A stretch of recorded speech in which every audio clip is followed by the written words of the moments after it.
ஹாய்மா, எல்லாம் நல்லா இருக்கீங்களா? இது வந்து சண்டே எடுத்த வீடியோ தான். மட்டன் குழம்போட இட்லி காட்டியிருப்பேன். மத்தியானமாக சிக்கன் வறுவல் வேணும்னு சொல்லி பையன் சொன்னதுனால சிக்கன் எடுத்துகிட்டு வந்தேன்.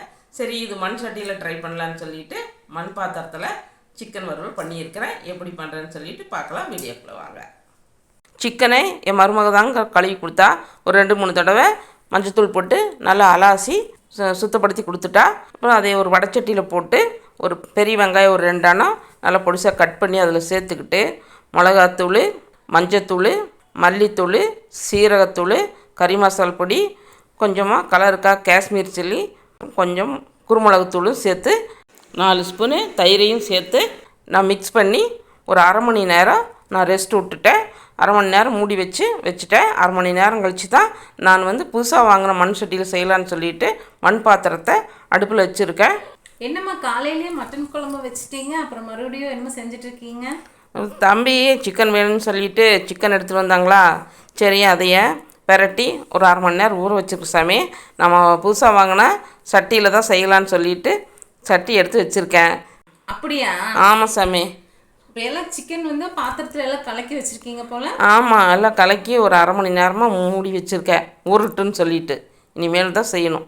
மண் சட்டி வச்சு எண்ணெய் ஊற்றி சோம்பு, பட்டை, கிராம்பு, பிரிஞ்சி இலை போட்டு எல்லாம் பொரிஞ்ச பின்னாடி 2 பெரிய வெங்காயமும் ஒரு கொத்து கருவேப்பிலை தலையும் சேர்த்து வதக்கி விட்டுட்டு நம்ம பொடிசாக கட் பண்ணி வச்ச ஒரு தக்காளி போட்டால் போதும். ஏன்னா ஆல்ரெடி நம்ம வந்து தயிர் அதில் சேர்த்து பிரட்டி வச்சுருக்குறோம். அதனால் ஒரு தக்காளி சேர்த்து நல்லா வதக்கி விட்டுட்டு இப்போ அதெல்லாம் போட்டுட்டு கொஞ்சமாக உப்பு சேர்த்து ஒரு 2 நிமிஷம் வெங்காயம் தக்காளியெல்லாம் வணங்குறதுக்கு மூடி வச்சிடலாம். இப்போ அந்த கேப்பில் தேங்காயை சேர்த்து தேங்காயை அரைச்சிட்டு வந்துடலாம். தேங்காயை அரைச்சிட்டு வந்த பின்னாடி வெங்காயம் தக்காளியெல்லாம் வதங்கியாச்சு.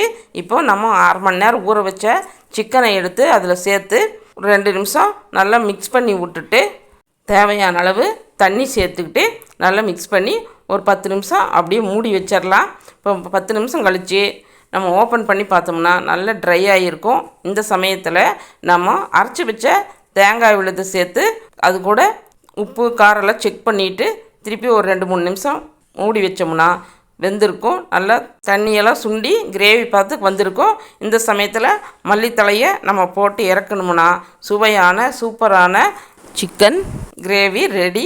இது வந்து சட்டியில் செஞ்சோம்னா தண்ணியெல்லாம் கொஞ்சம் இருந்தாலும் கூடி ஒரு 10 நிமிஷம் கழித்து பார்த்தோம்னா எல்லா தண்ணியும் அப்சர்வ் பண்ணியிருக்கும். நல்ல கிரேவியாக கிடச்சிருக்கும். இந்த வீடியோ பிடிச்சிருந்துன்னா மறக்காமல் லைக் போடுங்க, ஷேர் பண்ணுங்கள், சப்ஸ்கிரைப் பண்ணுங்கள், கமெண்ட் பண்ணுங்கள். வாழ்க வளத்துடன் நலத்துடன்.